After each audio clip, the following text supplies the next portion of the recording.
नवदेरो में ॻोठाणनि पारां पीरसन औरत जे क़त्ल ख़िलाफ़ एहतजाज कयो। नवदेरो लॻ ॻोठ फैज़ मोहम्मद जे हवासिन एहतजाज कंदे चयो त मौला बख्श, गुलशन, ज़ाहिद समेत 7 जवाबदारनि घर ते हमलो करे पीरसन शाहनवाज़ ख़ातून खे क़त्ल कयो। नवदेरो मां टाइम न्यूज़ जो रिपोर्टर नूर मोहम्मद सुमरो असां सां लाइन ते मौजूद आहे। जी नूर मोहम्मद सुमरो, कहिड़ा तफ़सील आहिनि?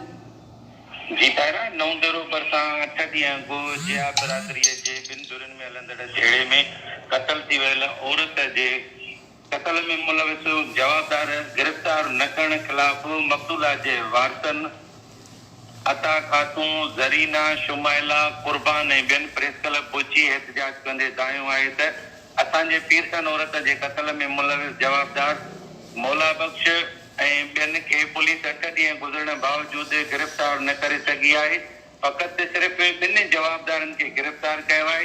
बाक़ी ॿिया जवाबदार आज़ाद घुमंदा वतन था, जेके असांखे वधीक नुक़सान पहुचाइण जूं धमकियूं ॾेई रहिया आहिनि। जवाबदारनि असांजा घर पिणु ड्राए छॾिया आहिनि। जॾहिं त जवाबदार मौला बख्श चयो पुलिस में ASI आहे जेको पुलिस सां मिली करे असांजे पीरसन औरत जो केस लोहण जूं साज़िशूं करे रहियो आहे। जॾहिं त हिन वक़्त ताईं 8 ॾींहं गुज़रण बावजूदि डॉक्टर पोस्टमार्टम रिपोर्ट बि जारी न कई आहे। उन्हनि DIG लाड़काणो, SSP लाड़काणो ऐं ॿियनि वस वारनि खां मुतालबो कंदे चयो आहे त औरत जे क़त्ल में मुलविस बाक़ी 5 जवाबदारनि खे गिरफ़्तार करे असांखे इंसाफ़ फराहम कयो वञे। जी महिरबानी जी नूर मोहम्मद सुमरो तफ़सील ॼाणण लाइ।